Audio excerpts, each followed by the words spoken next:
Part 14, the Irvingite exception and its limits. Edward Irving was a prominent Scottish minister serving in London. During the early 1830s, Irving and members of his circle became convinced that New Testament spiritual gifts, including prophecy, healing, tongues, and interpretation, were being restored.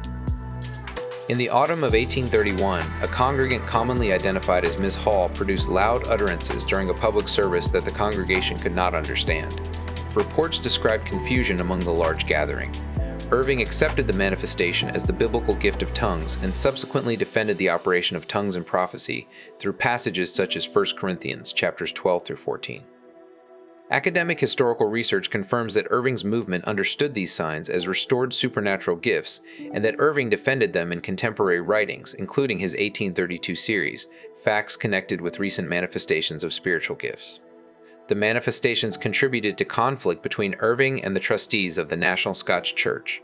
The formal controversy focused heavily on whether unauthorized members of the congregation could interrupt the prescribed worship service, although the broader dispute inevitably involved the authenticity and theology of the manifestations. The presbytery ruled against Irving in May 1832. This is real historical evidence that unknown utterances were identified as biblical tongues before Parham and Seymour. But we must ask exactly what this evidence proves. It proves the immediate congregation did not understand the utterances. Irving regarded them as restored New Testament tongues. The movement also reported interpretations. Unknown speech was incorporated into public worship as a spiritual gift. It does not prove that the utterances were non-linguistic.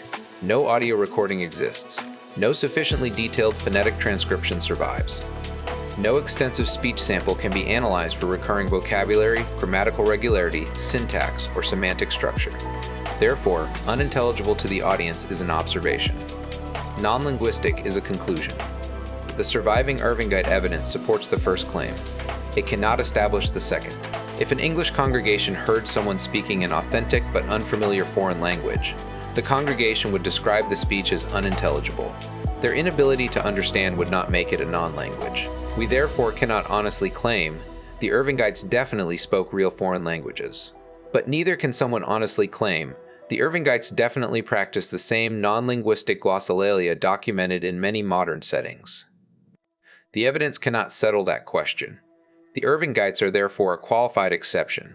They provide an early 19th century example of unknown speech being identified as biblical tongues, but they do not provide a linguistically verified example of non-language being accepted as tongues. They also do not establish an uninterrupted tradition extending back to the apostles.